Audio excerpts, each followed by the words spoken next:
समझ नहीं आ रहा अपने सैलरी इंक्रीमेंट का क्या करूं। बेटा इतना क्या सोच रहा है?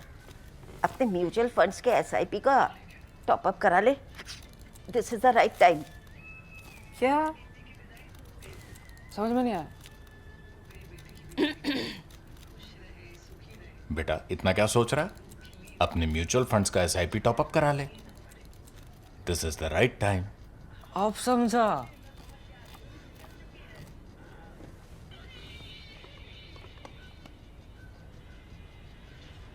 Mutual fund investments are subject to market risks. Read all scheme-related documents carefully. This is the season of Bihar, so we are looking at one particularly aspect of the state, which as we all know is poll bound. One round of elections is taken place, polling is taken place, another round is yet to take place. The state of Bihar has many paradoxes. It's a state of many paradoxes, some happy, some tragic.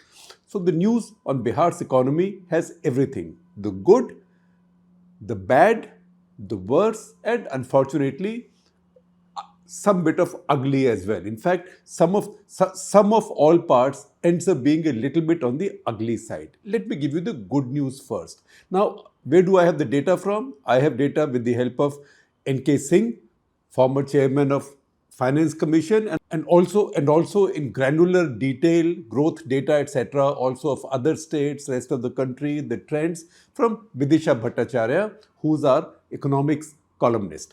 Now, all of this combined, let's see what result do we get. The first bit of good news, and the big good news is that Bihar, although it is the poorest state in the country by some distance, it's the poorest by some distance, and yet it's been the fastest growing. Its GSDP, or gross state domestic product, which is the state equivalent of national GDP, has been the fastest growing from say 2010-11 to 2023 at around 13%. In fact, you can add in 24 also, where the growth was a little bit lower. You will still get an average of around 13%. That's a lot, right? That's a lot. That's way ahead of others. However, what's the trouble there? The trouble is it started from a very low base. I will give you the details of the base as we go along. It started from a very low base. That's why, despite this growth at such a high rate over the past 10-12 years, its per capita GDP now is just about 69,000 rupees. It's estimated to be 69,000 rupees for 2025. The estimate for Bihar is about 70,000 rupees.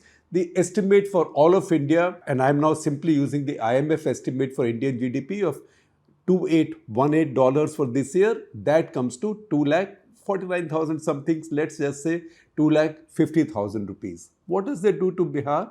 Bihar then becomes much less, considerably less than even 1/3 of India's mean GDP, India's average GDP. That's how poor Bihar is, in spite of the fact that it's had so much growth, such a high rate of growth. That tells you how bad its beginnings have been. It tells you also how low the base has been. And once again, even with this growth, it cannot catch up with the rest of the country. In fact, even as Bihar has grown, the gap between Bihar and the other states has actually gone up instead of narrowing. Second, on the good news side, Bihar has seen a lot of investment in road building. So national highways have been built, also lots of other roads, a lot of internal roads.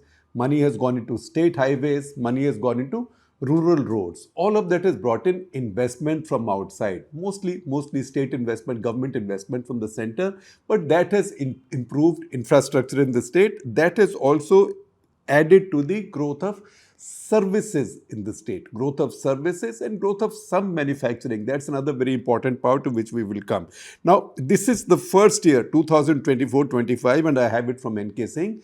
2024-25 is the first time that manufacturing GDP, GSDP for the state has gone ahead of agricultural GSDP, and I will give you granular detail once again as we go along, and thereby will also lie a twisted story. We will come to that. This year, however, industry share of GSDP has gone ahead of agriculture.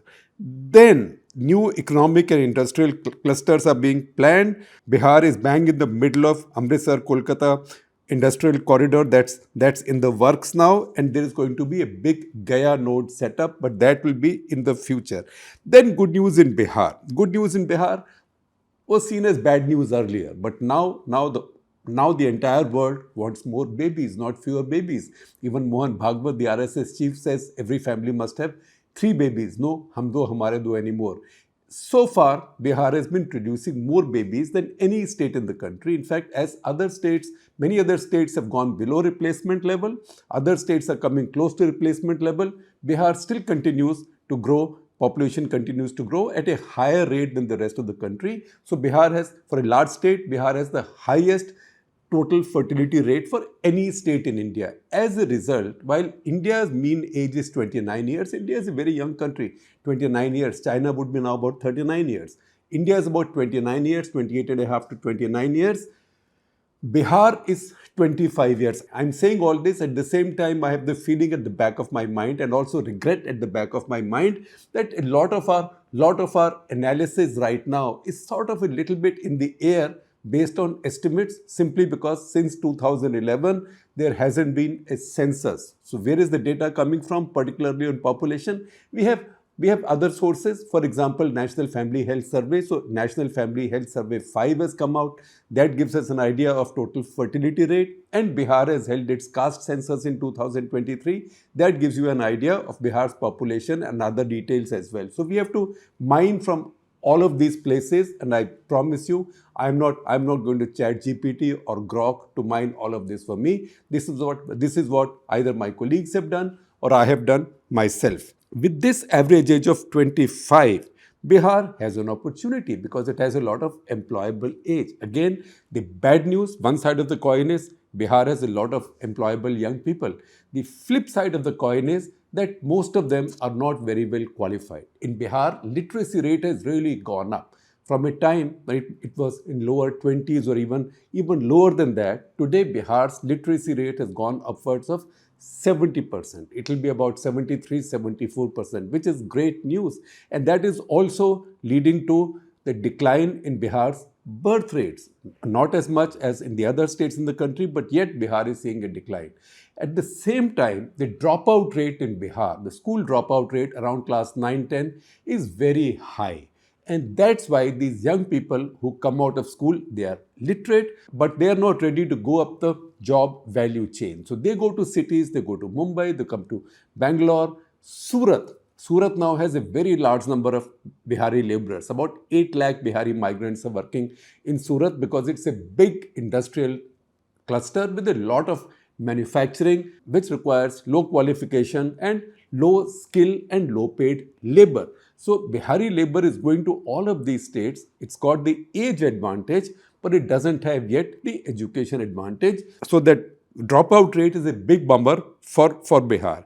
Then migration and remittances. Now, when you assess a state's net state domestic product, NSDP, NSDP excludes the private remittance income. That is the money that families get from people who've gone outside, either overseas or in some other part of the country, and send money back. Now we know that Bihar is a money order economy. I know that many of you, particularly anybody born in the last 30 years, might not even know what a money order is. Money order is the way money was sent in the past. It was safely sent in the past. There was a big money order form. You filled it up. You filled the address of whoever will release it. You went to a post office, gave the money to the post office, and then as regular post goes, the postman came to your home and said you have a money order, right? And he brought that same form, made you sign the receipt, gave you a slip, and gave you your money.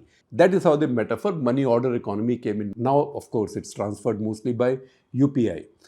That money, every family in Bihar, 52% families in Bihar depend on remittances sent by their family members who've gone overseas. Look at this data carefully.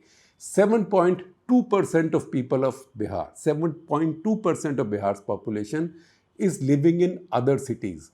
About 73,000, that's a very small number, are living overseas.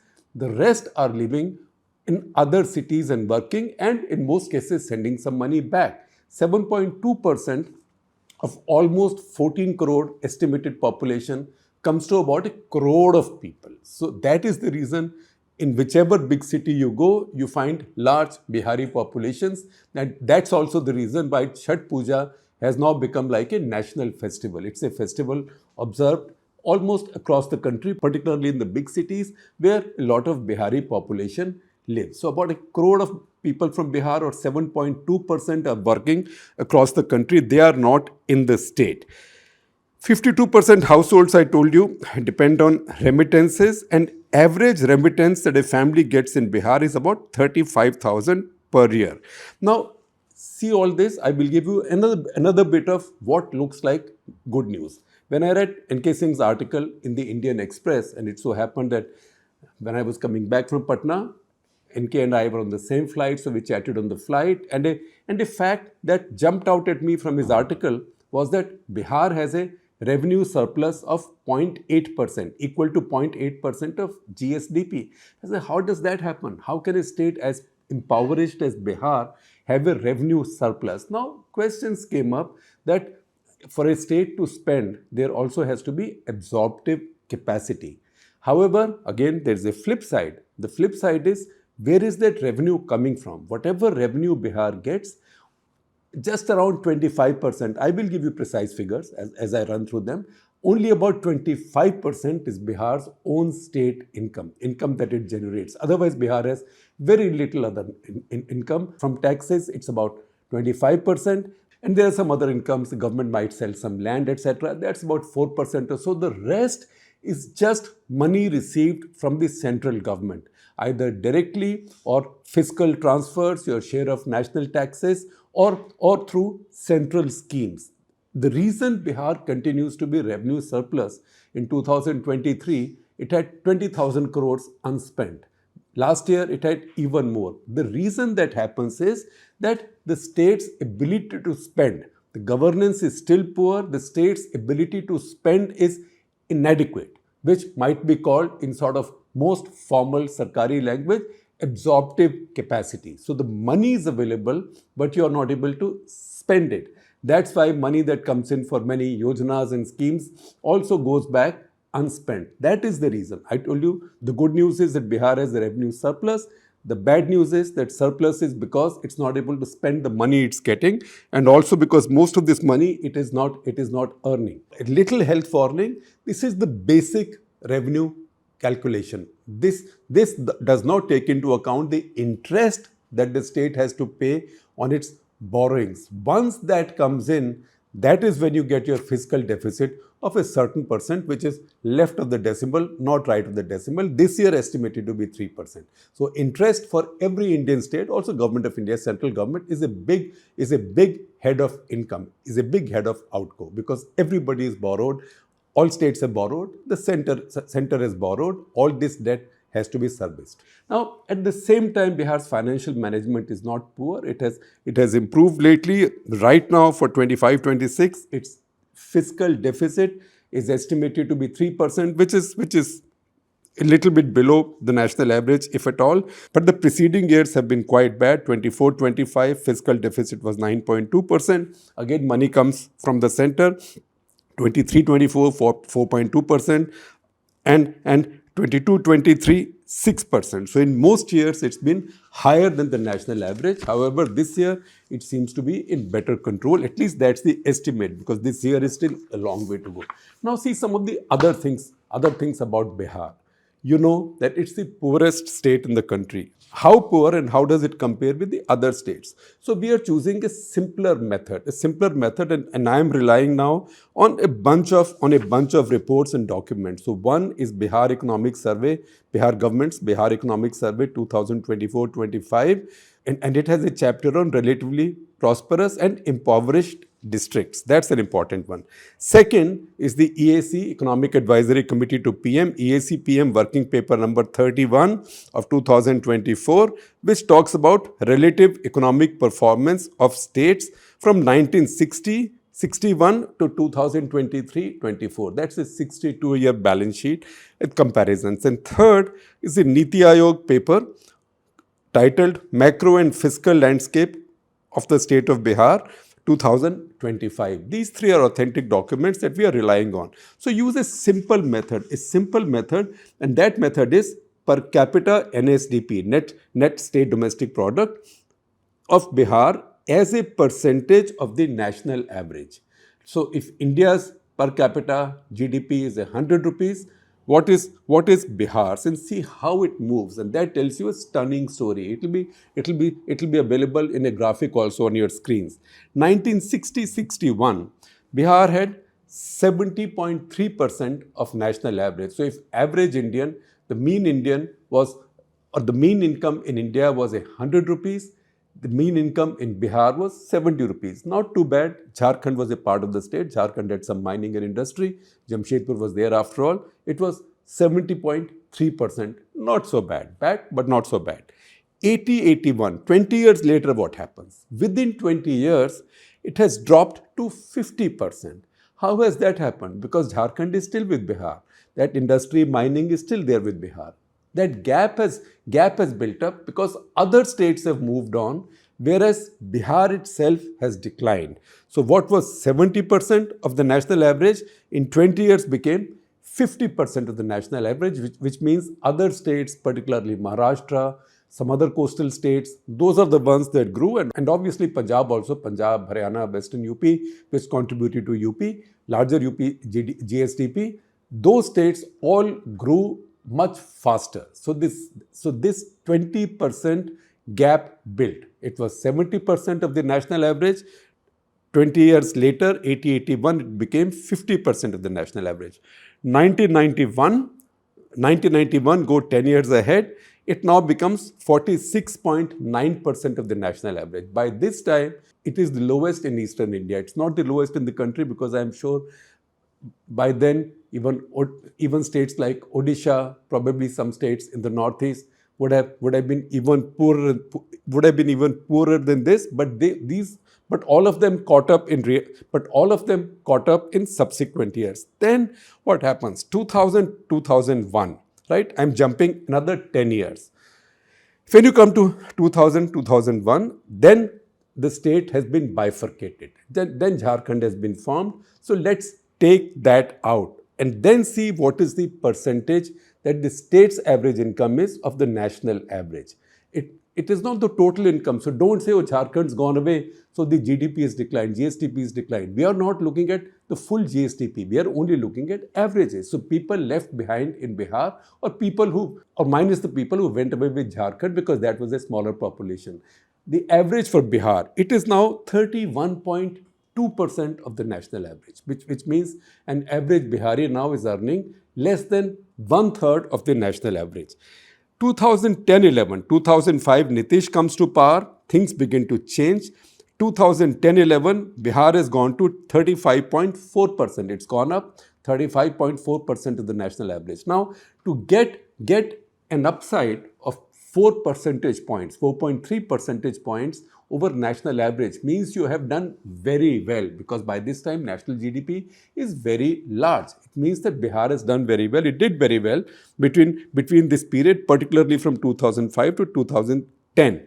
Then things began to slow down. By 2020-21, we are jumping another 10 years. These are all Nitish years.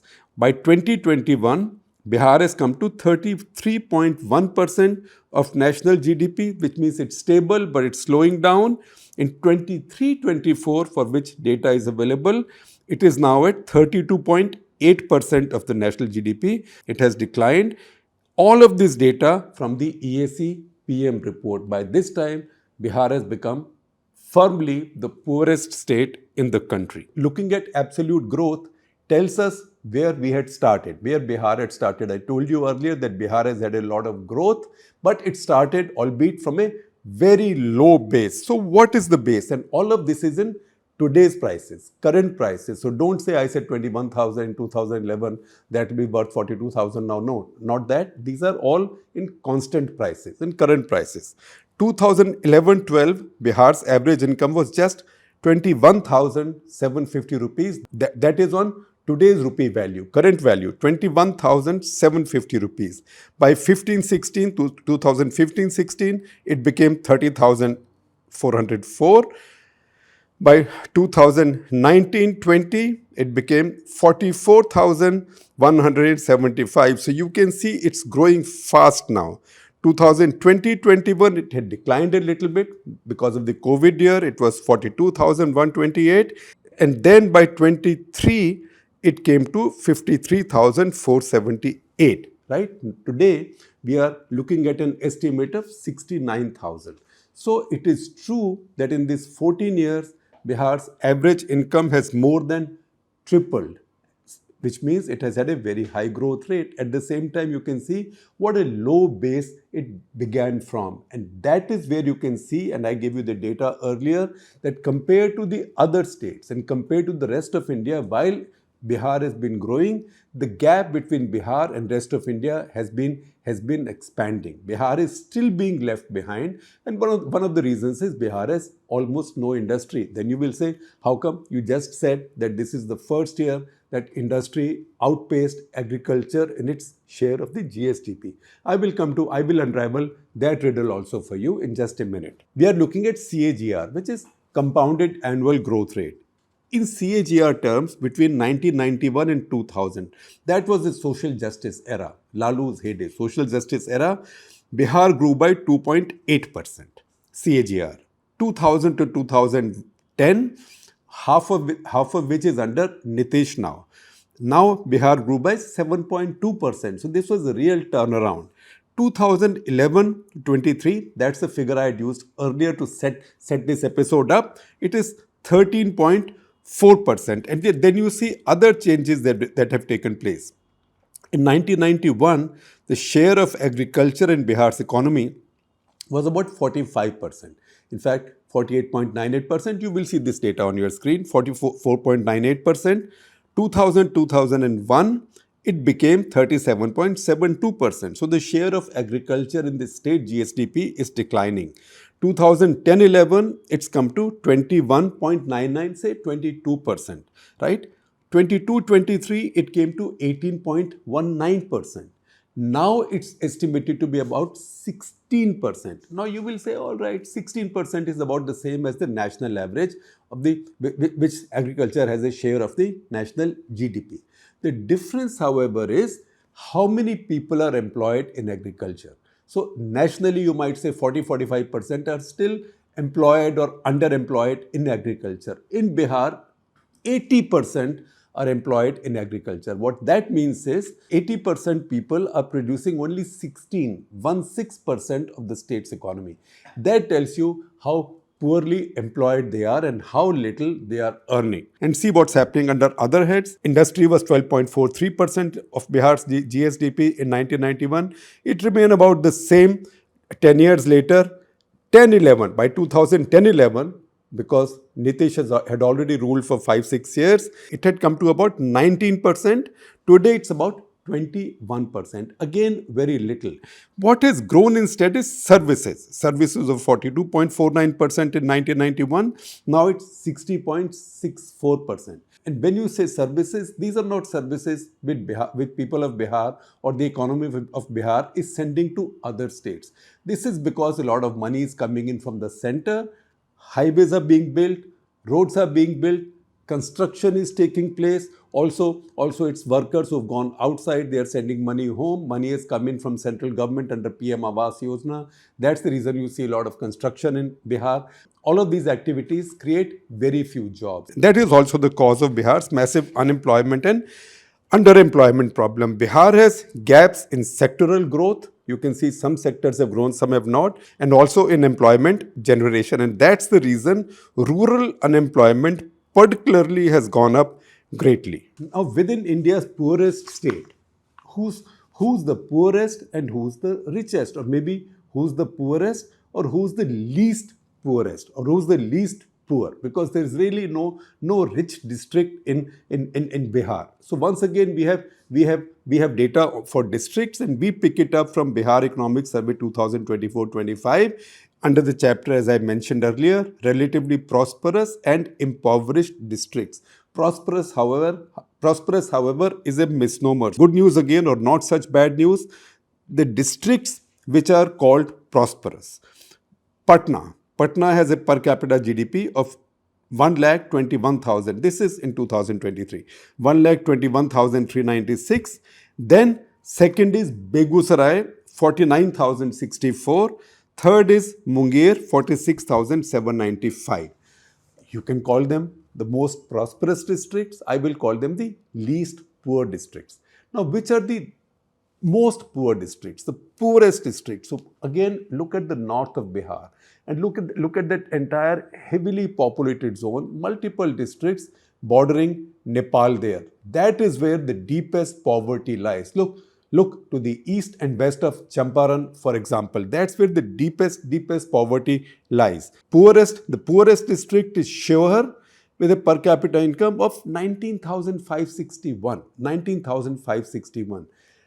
National per capita income is 2,15,000. It is less than 1/10 of the national per capita income. It's also just a little less than 1/4 of Bihar's average income. That's how stone poor this district is. So Shivhar is the poorest in per capita income. Sitamarhi, not far away in the same zone. Again bordering Nepal, again close to Nepal. 21,931, and Araria in the same zone, the same thickly populated belt, 22,204. That's how poor these districts are, and these are really thickly populated districts. A lot of really very poor people live in these districts. There is also another way of assessing poverty. That is the Niti Aayog's multi-dimensional poverty index. That calculates everything. Do you have a head of cattle? Do you have a vehicle? How much are you eating? Do you have a pakka home? That is much more comprehensive. That's why it's called multi-dimensional poverty index. If you go by that then ranks districts by the head count. How many people do you have below this line? According to that calculation, Kishanganj is the poorest. 64.5% are below this poverty line. Araria, we just mentioned it, 64.65%. Madhepura, 64.35%. Madhepura is Lalu's stronghold. And Champaran, Purv Champaran in this case, East Champaran is 64.3%. Supal is 64%. All in the same zone. You can see those on the map. That's where Shivhar also is. Maybe Shivhar has not made this ranking simply because its population size is much smaller compared to the other districts.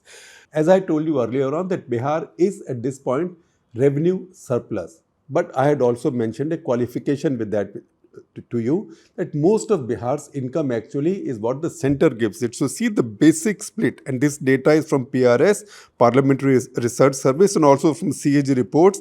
Center's transfers to Bihar account for 66% to 70% of Bihar's income. 66 to 70%. Bihar's own tax revenues are between 25 to 28%, and then non-tax revenues, sale of land, etc., is about 4 to 6%.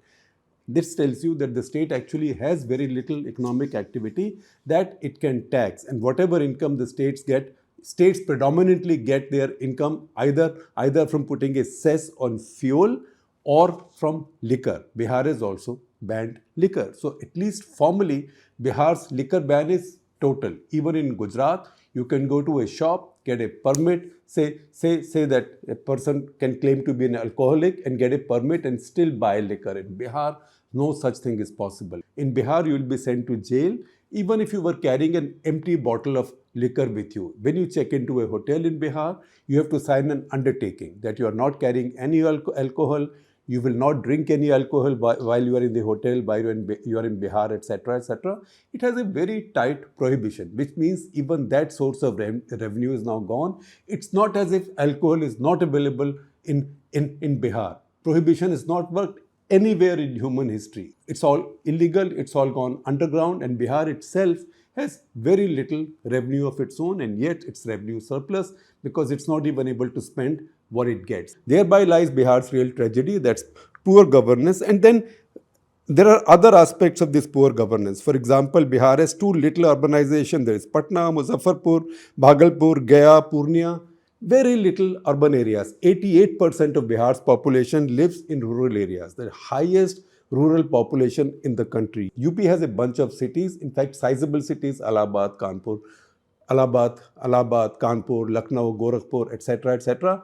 They may be rotting. All our cities are rotting. Most of our cities are rotting, but still those are urban areas, and urban areas have more opportunity.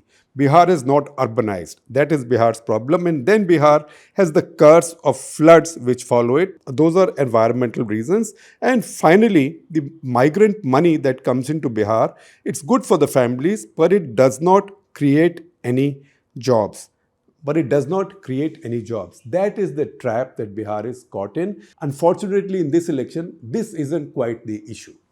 And since all of you know these yellow pages from where Katta Clutter notes come from, now we have a Katta Clutter notepad as well. And you can have some of these of your own. Just check out our store, which is at the bottom of this video.